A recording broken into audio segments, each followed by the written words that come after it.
যুক্তরাষ্ট্রের বিরুদ্ধে এবার আরও কঠোর হুঁশিয়ারি দিল ইরান। নতুন করে যুদ্ধ শুরু হলে আগের সংঘাতের চেয়েও বেশি ধ্বংসাত্মক অস্ত্র ব্যবহার করবে দেশটি। তেহরানের নতুন এই হুঁশিয়ারি নিয়ে আরও বিস্তারিত জানাচ্ছেন শিহাব ইসলাম।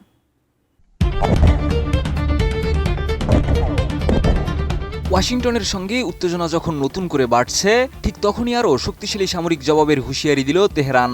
ইরানের Islamic revolutionary guard corps IRGC বলছে, দেশটির বিরুদ্ধে নতুন কোনো যুদ্ধ শুরু হলে আগের চেয়ে অনেক বেশি ধ্বংসাত্মক অস্ত্র নিয়ে মাঠে নামবে তারা।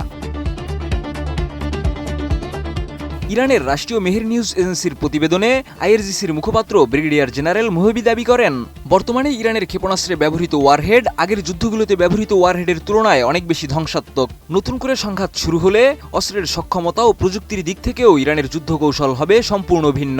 তাসনিম নিউজও জানিয়েছে, আইআরজিসি তাদের অস্ত্রের নির্ভুলতা ও ধ্বংস সক্ষমতা বাড়ানোর দাবি করেছে।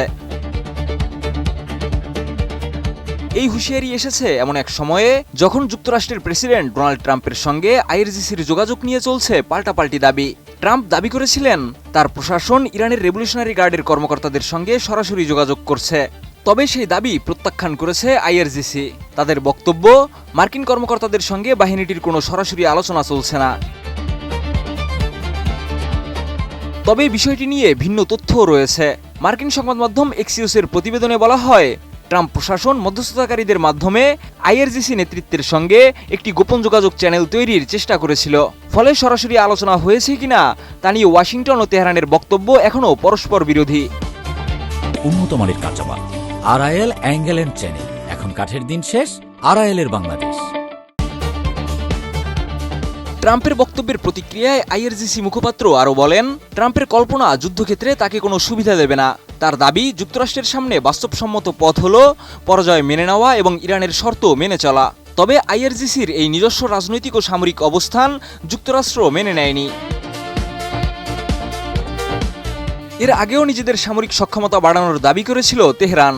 গত ২৬ জুলাই তাসনিমকে আইআরজিসি জানিয়েছে, যুদ্ধবিরতির সময় কাজে লাগিয়ে ক্ষেপণাস্ত্র উৎপাদনের গতি বাড়ানো হয়েছে এবং যুদ্ধের অভিজ্ঞতা কাজে লাগিয়ে সেগুলোর নির্ভুলতাও উন্নত করা হয়েছে।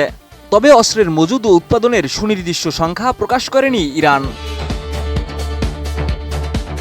বর্তমান পরিস্থিতিও শান্ত হওয়ার ইঙ্গিত দিচ্ছে না। রয়টার্সের ১৭ আগস্টের প্রতিবেদনে বলা হয়, যুক্তরাষ্ট্রের সঙ্গে আলোচনা স্থবির হয়ে পড়ায় আরও আক্রমণাত্মক সামরিক অবস্থানে যাওয়ার হুমকি দিয়েছে তেহরান। অর্থাৎ কূটনৈতিক অচলাবস্থা যত দীর্ঘ হচ্ছে, নতুন সামরিক সংঘাতের আশঙ্কাও ততই সামনে আসছে। শিহাব ইসলাম, ATN নিউজ।